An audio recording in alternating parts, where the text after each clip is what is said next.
सीता नवमी, माँ सीता का प्राकट्य उत्सव की अद्भुत कथा। आज हम बात करेंगे सीता नवमी की, एक ऐसा पावन पर्व जो माता सीता के प्राकट्य दिवस के रूप में मनाया जाता है। लेकिन क्या आप जानते हैं कि सीता नवमी क्यों मनाई जाती है, इसका महत्व क्या है और इसकी पौराणिक कथा क्या है? आज की इस वीडियो में हम जानेंगे माता सीता के जन्म की अद्भुत कथा। पुराणों के अनुसार वैशाख मास के शुक्ल पक्ष की नवमी तिथि को मिथिला में माता सीता का प्राकट्य हुआ था। इसीलिए इस दिन सीता नवमी या जानकी नवमी मनाई जाती है। माता सीता के जन्म की अद्भुत कथा। बहुत समय पहले मिथिला के राजा जनक के राज्य में भयंकर अकाल पड़ा। वर्षा नहीं हो रही थी, धरती सूख गई थी, प्रजा दुखी थी। राजा जनक ने ऋषि मुनियों से उपाय पूछा। उन्होंने कहा, राजा स्वयं खेत में हल चलाकर भूमि पूजन करे। राजा जनक खेत में हल चला रहे थे, तभी हल की नोक किसी दिव्य पात्र से टकराई। जब उस स्थान को खोदा गया तो वहां से एक दिव्य कन्या प्रकट हुई। राजा जनक ने उस बालिका को ईश्वर का वरदान माना और उसका नाम रखा सीता, क्योंकि सीता का अर्थ होता है हल की रेखा।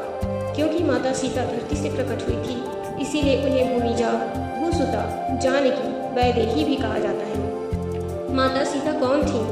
धार्मिक मान्यताओं के अनुसार माता सीता केवल जनक नंदिनी नहीं थी, वे माँ लक्ष्मी का अवतार थी। जिस प्रकार भगवान विष्णु ने श्री राम के रूप में अवतार लिया, उसी प्रकार माता लक्ष्मी ने सीता के रूप में अवतार लिया। सीता स्वयंवर। जब माता सीता बड़ी हुई तो उनके स्वयंवर का आयोजन हुआ।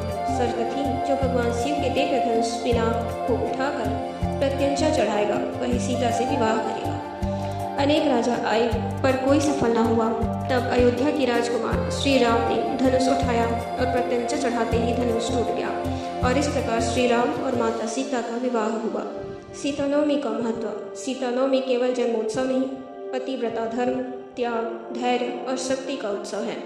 माता सीता ने जीवन में अनेक कष्ट सहे, वनवास, रावण हरण, अग्नि परीक्षा, लेकिन धर्म से कभी विचलित नहीं हुई। इसीलिए उन्हें आदर्श नारी माना जाता है। इस दिन क्या किया जाता है? सीता नवमी पर भक्त व्रत रखते हैं, माता सीता और श्री राम जी की पूजा करते हैं, रामायण पाठ करते हैं, जानकी जन्म कथा सुनते हैं। सुहागिन महिलाएं अखंड सौभाग्य के लिए व्रत करती हैं। मान्यता है कि इस दिन पूजा करने से घर में सुख समृद्धि आती है, वैवाहिक जीवन मधुर होता है और संतान सुख की प्राप्ति होती है। सीता नवमी से जुड़ी मान्यताएं। कहा जाता है, जहाँ सीताराम का स्मरण होता है वहाँ स्वयं लक्ष्मी का वास होता है। इसीलिए इस दिन सीताराम का जप करें, जो विशेष फलदायी होता है। माता सीता हमें सिखाती है विपत्ति में धैर्य रखना, धर्म के मार्ग पर अड़िग रहना, त्याग में भी शक्ति देखना और प्रेम में मर्यादा निभाना। बोलो श्री सीताराम की जय।